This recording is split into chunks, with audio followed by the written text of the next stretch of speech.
اعوذ باللہ من الشیطان الرجیم بسم اللہ الرحمن الرحیم اللہم صلی علی سیدنا محمد النبی الامی وعلی آلہ و اصحابہ و بارک وسلم۔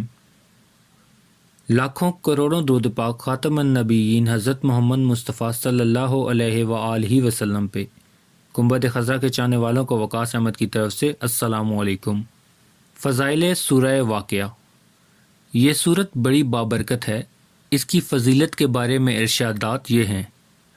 حدیث نمبر 1، بہقی نے شعب الایمان میں ابن مسعود رضی اللہ تعالیٰ عنہ نے روایت کی ہے کہ میں نے رسول اللہ صلی اللہ علیہ وآلہ وسلم سے سنا کہ جو آدمی ہر رات کو سورہ واقعہ پڑھے گا تو اسے کبھی فاقہ نہ ہوگا۔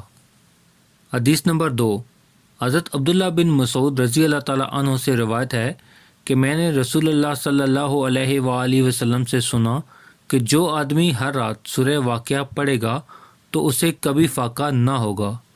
ابن مسعود رضی اللہ تعالیٰ عنہ اپنی بچیوں کو ہر رات اس صورت کو پڑھنے کا حکم دیتے۔ حدیث نمبر 3، حضرت عبداللہ بن مسعود رضی اللہ تعالیٰ عنہ مرض الموت میں مبتلا تھے۔ حضرت عثمان ان کی عیادت کے لیے تشریف لے گئے اور ان سے فرمانے لگے کہ اگر میں تمہیں خزانہ عطا کر دوں تو کیسا ہے؟ انہوں نے فرمایا مجھے اس کی ضرورت نہیں۔ حضرت عثمان رضی اللہ تعالیٰ عنہ نے فرمایا بعد میں تمہاری بچیوں کے کام آئے گا۔ حضرت عبداللہ بن مسعود نے کہا تم میری بچیوں کے متعلق فقر و فاقہ سے ڈرتے ہو؟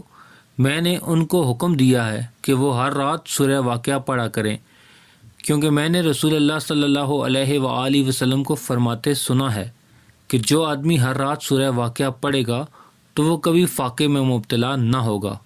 حدیث نمبر 4، حضرت عبداللہ بن مردویہ نے حضرت انس رضی اللہ تعالیٰ عنہ سے روایت کی ہے کہ رسول اللہ صلی اللہ علیہ وآلہ وسلم نے فرمایا ہے کہ اپنی عورتوں کو سورہ واقعہ پڑھاؤ، کیونکہ یہ سورہ توانگری اور مالداری کی صورت ہے۔ حدیث نمبر 5، حضرت انس رضی اللہ تعالیٰ عنہ سے روایت ہے کہ رسول اللہ صلی اللہ علیہ وآلہ وسلم نے فرمایا سورہ واقعہ بے نیاز کر دینے والی صورت ہے، اس لیے تم خود بھی اسے پڑھو اور اپنی اولاد کو بھی اس کی تعلیم دو۔ اگر کوئی شخص اسے روزانہ 41 مرتبہ 1 سال تک پڑھے تو اس کی روزی فراخ ہو جائے گی، کیونکہ اسے پڑھنے والا غنی ہو جاتا ہے اور حصول رزق میں آسانی پیدا ہو جاتی ہے۔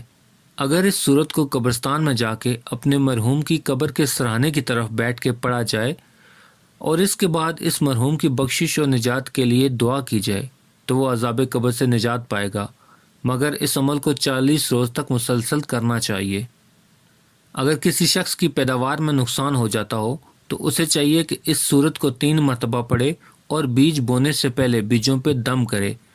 پیداوار میں اضافہ ہوگا اور فصل جملہ آفات سے بھی محفوظ رہے گی۔ جو حضرات غربت و افلاس اور فاقے کا شکار رہتے ہوں اور کسی طرح بھی معاشی تنگی دور نہ ہوتی ہو تو انہیں چاہیے کہ اشراق کی نماز کے بعد 2 رکعت نفل پڑھیں، اس کے بعد سورہ واقعہ کو 3 مرتبہ پڑھیں۔ اللہ تعالیٰ معاش کی تنگی کو دور فرما دے گا، اور جو شخص کاروبار کے مقام پہ سورہ واقعہ کو روزانہ 1 مرتبہ پڑھنے کا معمول بنائے گا تو اس کے کاروبار میں اضافے کا باعث بنے گا۔